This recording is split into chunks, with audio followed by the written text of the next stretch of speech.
Tibetan is the language of the Tibetan Plateau and is used across the Himalayan regions and surrounding areas, such as India, Nepal, Pakistan, and Bhutan.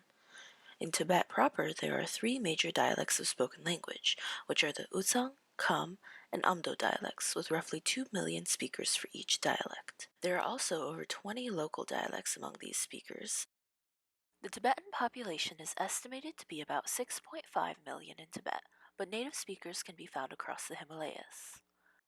Like many other communities, Tibetans have spread out all over the globe. There are tens and thousands of speakers in Europe and North America. Linguistically, Tibetan scripts, ancient writing systems, grammar books from the 7th century, along with its many forms and formats of dialects are a curiosity. A huge amount of books in Tibetan language on the various subjects, history, language, medicine, poetry, and more, and various time periods, from the 7th century until the present day, cause it to be a treasure trove of information for those studying any field, especially Buddhism. Ever since the Tibetan written system was created based upon the Gupta script of India in the 7th century under King Sonsin Gampo, Tibetan lamas and scholars composed many literary works in Tibetan language.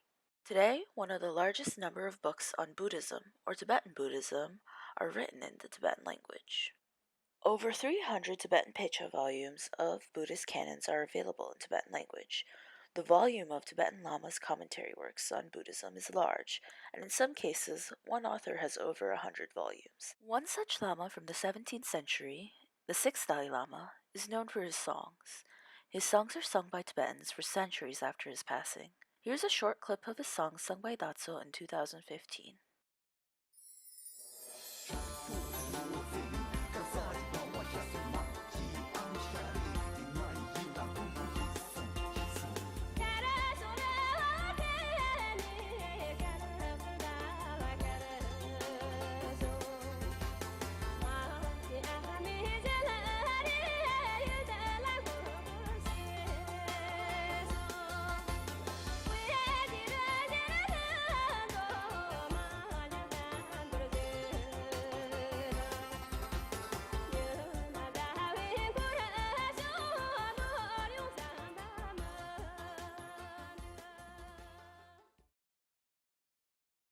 Historically, Tibetan society has always been pro-education, and Tibetan masters emphasize learning to their followers.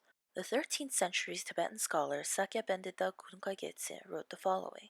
Rikpa number chiang lhap tsendir keper makyurcha kewa chimmer chewayi norla ranye lambada. One should learn knowledge, even if to die the next morning. Though not becoming a scholar in this life, in the next birth, like a wealth entrusted, one gets it oneself. Tibetan language itself has a basic sentence structure of subject, object, verb. For example, if someone were to say, I am Tibetan, in English it is subject, verb, object. I being the subject, am being the verb, and Tibetan being the object. In Tibetan, it would be nga peba yi. Here, nga means I, peba means Tibetan, and yin means am. Nga peba yin, or I, Tibetan, am, making this a subject, object, verb structure. In Tibetan, ye kushu sagiyu means I am eating an apple. Tibetan, like some other languages, uses ergative construction. In this, the subject nga, or I, becomes ye, and what this does is it simply tells who does what, or who becomes the agent of the verb to eat. Again, it is nye kushu sagiyu. Another feature of Tibetan language is that prepositions are used after the position, or it becomes postposition. To say, I am going to Tibet in Tibetan will be nga pela dugiyu. Here, the la is placed after pe, which means Tibet. Nga pela dugiyu. If you are interested in learning more about Tibetan, here are a few resources depending on what you'd like to focus on. If you would like to learn more about His Holiness the 14th Dalai Lama, the leader of the Tibetan people, both spiritually and politically, visit his website. If you want to learn more about the lives of Tibetan lamas and scholars in English, the Treasury of Lives is a great resource. Indiana University, being one of the few universities that offers a Tibetan studies program and Tibetan language classes, has a great deal of information. Check out these links if you're interested.